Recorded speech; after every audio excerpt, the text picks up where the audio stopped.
ख्रिस्तामध्ये उपस्थित प्रिय बंधू आणि भगिनीनो, मत्तयाचे शुभवर्तमान अध्याय 5 अध्याय 5, 6 आणि 7 हे 3 अध्याय ख्रिस्ती जीवनाच्या एकदम तयारीचे एक 3 अध्याय आहेत आणि त्याच्यामध्ये वेळोवेळी प्रभू येशू आम्हाला ख्रिस्ती जीवन, ख्रिस्ताला अनुसरून विश्वासाचं जीवन कसं जगावं हे प्रभू येशू आम्हाला सांगत आहे. आणि आजच्या शुभवर्तमानामध्ये आम्ही वाचतो मत्तयाचे शुभवर्तमान अध्याय 6 ओवी 1 ते 6 आणि त्याच्यानंतर वचन 16 ते 18 पर्यंत. त्याच्यामध्ये आम्हाला पवित्र आणि इमानदारीचं जीवन, पवित्र जीवन, इमानदारीचं जीवन कशा प्रकारे आपण जगावं हे आम्हाला सांगण्यात आलेलं आहे.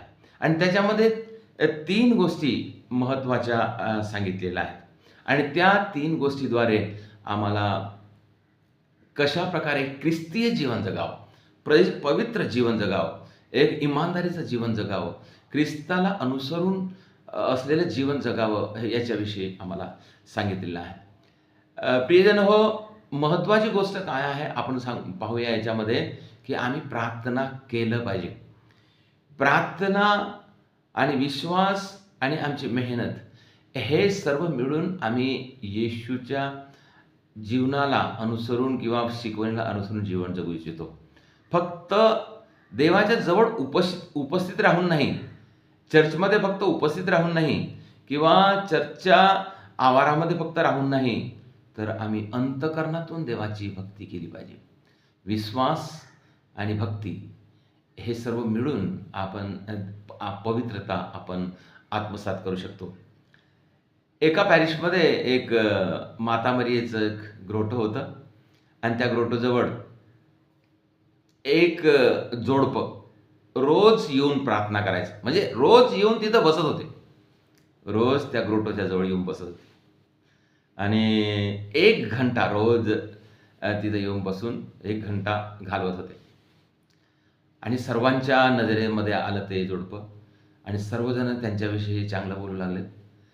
सर्वांना वाटलं की एकदम धार्मिक जोडपं आहे, चांगल्या प्रकारे प्रार्थना करतात, रोज 1 तास माता मरियेच्या ग्रोटोच्या जवळ ते प्रार्थना करतात. अशा प्रकारे सर्वांनी त्यांच्याविषयी चांगलं मत व्यक्त केलं. काही दिवसानंतर लक्षात आलं की ते तिथं बसत होते आणि सर्वांच्या नजरेमध्ये आले का ते एक चांगले प्रार्थना करणारे आहेत म्हणून. परंतु ते रोज येऊन तिथे एक त्या ग्रोटोच्या जवळ एक बोर्ड होता जिथं त्यांना मोबाईल चार्ज करता येते आणि म्हणून रोज 1 तास येऊन तिथं बसून मोबाईल चार्ज करत होते आणि मोबाईल चार्ज करून ते जात होते. आम्हा सर्वांना काय वाटत होतं? आम्हाला वाटत होतं का ते प्रार्थना करतायत. अशाच प्रकारे प्रिय बंधू आणि भगिनींनो, आम्ही पुष्कळदा अशा प्रकारचे आम्ही व्यवहार करतो. आम्ही चर्चमध्ये जातो, लोकांना काय वाटतं, अरे वा, किती बढिया प्रार्थना करायसाठी आलेला व्यक्ती. परंतु खरोखर आम्ही प्रार्थना करतो का हे आपण शिकलं पाहिजे किंवा हे आपण लक्षात आणलं पाहिजे. आपण प्रार्थना केली पाहिजे, आपण प्रार्थना केली पाहिजे. आज 3 गोष्टी महत्त्वाच्या प्रभू येशू सांगत आहे. 3 गोष्टी. एक आहे दान करणे आणि दान करताना प्रभू येशू काय म्हणत आहे की तुम्ही जेव्हा दान करता, जे उजव्या हाताचे जे दान करता ते डाव्या हाताला समजू नये. म्हणजे तुम्ही आवाज करू नये किंवा तुम्ही अनाउन्स करू नये किंवा तुम्ही दुसऱ्याला माहिती होण्यासारखं काही करू नये. तर दान म्हटल्यानंतर एक अंतःकरणातून आलेलं एक दान आहे, विश्वासाने आलेलं दान आहे. एक ते दान आपण केलं पाहिजे. आणि येशूनं विधवेच्या दानाविषयी सुद्धा येशूनं सांगितलेलं आहे. विधवेचं दान कसं होतं? ते सर्वात मोठं होतं. किती पैसे होते ह्याला महत्त्व नाही, पण तिनं आपलं सर्वस्व दिलं, म्हणजे अंतःकरणातून दिलं आणि अंतःकरणातून अर्पण केलेलं दान एक देवाला मोठं दान आहे.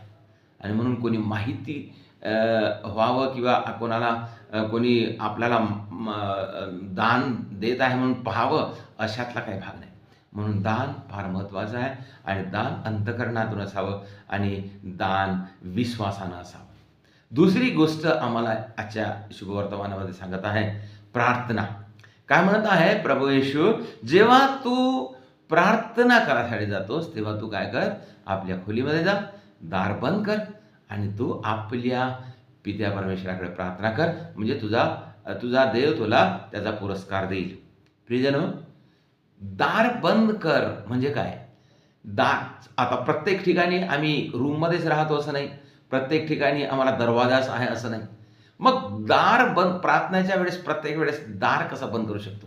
प्रियजनो, आपण जेव्हा प्रार्थना करतो, तेव्हा प्रार्थना करताना पित्याशी एक होऊन जेव्हा आमचं मन आणि तन प्रभूकडे लागते, तेव्हा माझ्या बाजूला कोण आहे, माझ्या समोर कोण आहे, माझ्या मागं कोण आहे, याचं आम्हाला भान राहत नाही. आणि मग तेव्हा आम्हाला चांगल्या प्रकारे मन लावून आम्हाला प्रार्थना करता येते. म्हणून अशा प्रकारे आम्ही मन लावून प्रार्थना करावं, मन लावून प्रार्थना करावं. ते प्रार्थना पित्याला अर्पण आहे अशा प्रकारे. आणि तिसरी गोष्ट सांगत आहे प्रिय बंधू आणि भगिनींनो, उपवास. जेव्हा तुम्ही उपवास करता, तेव्हा प्रभू काय म्हणत आहे, तू तुझ्या डोक्याला तेल लाव आणि आपलं तोंड धु. आणि अशासाठी की तू आपल्या उपवासामध्ये बळकट होशील आणि देव ते पाहील. आणि लोक पाहावं असं नाही, पण तू अंतःकरणातून ते तुझा उपवास कर, देवाला अर्पण असं कर. आणि म्हणून प्रभू सांगत आहे, प्रियजन हो, ह्या तिन्ही गोष्टीमध्ये आम्ही काय पाहतो? तिन्ही गोष्टीमध्ये आम्ही देवाचं प्रेम पाहतो. जेव्हा आम्ही एका व्यक्तीला किंवा कोणालाही गरीबाला, बिमाराला, कोणाला दान करतो, तेव्हा ते दान आम्ही दुसऱ्याला करतो, परंतु ते देवाचं प्रेम माझ्यामध्ये आहे म्हणून ते दान करतो. दुसरी गोष्ट प्रार्थना. प्रार्थना कशी आली पाहिजे आमच्या मनातून? आम्ही देवाच्या प्रेमातून आमच्यामध्ये प्रार्थना आली पाहिजे. देवाचं प्रेम, मी देवावर प्रेम करतो म्हणून त्या देवाच्या प्रेमाखातीर मी प्रार्थना केली पाहिजे.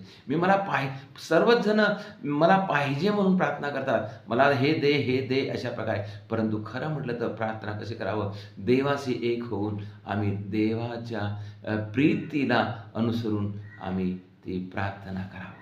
आणि अशा प्रकारे आम्ही प्रार्थना केल्याने आम्ही देवावरचं प्रेम आम्ही प्रकट करतो. आणि उपवाससुद्धा आम्ही जेव्हा उपवास करतो, तेव्हा आम्ही देवावरची प्रीती आम्ही प्रकट करतो. उपवास म्हणजे देवावर प्रीती करतो म्हणून आम्ही काहीतरी सहन करतो आणि देवासाठी सहन करून आम्ही प्रार्थना करतो. ह्या 3 गोष्टी फार महत्त्वाच्या आहेत. प्रियजन हो, आपल्या जीवनामध्ये धार्मिकता वाढण्यासाठी, पवित्रता वाढण्यासाठी, विश्वास वाढण्यासाठी आपण प्रयत्न करूया. आम्हा सर्वांना विश्वास आहे, परंतु विश्वास असूनही जर त्याच्यामध्ये आम्ही भक्ती टाकत नाही, तर त्या विश्वासाला अर्थ नाही. म्हणजे आम्ही पाहतो, कोणाला विचारतात, तू विश्वास करतो का? हो, विश्वास आहे. परंतु प्रार्थना करतो का? प्रार्थना नाही करत. म्हणजे प्रार्थना करायला वेळ नाही, काही नाही, काहीतरी कारण सांगतो. म्हणजे भक्ती नाही. आम्ही भक्ती करत नाही, मेहनत करत नाही, आम्ही आपलं प्रेम प्रकट करत नाही. आम्ही जेव्हा प्रार्थना करतो, मेहनत करतो, म्हणजे आपलं प्रेम देवावर प्रकट करतो.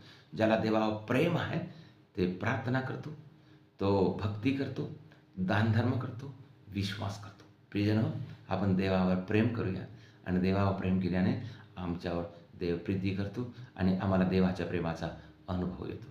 प्रार्थना करूया.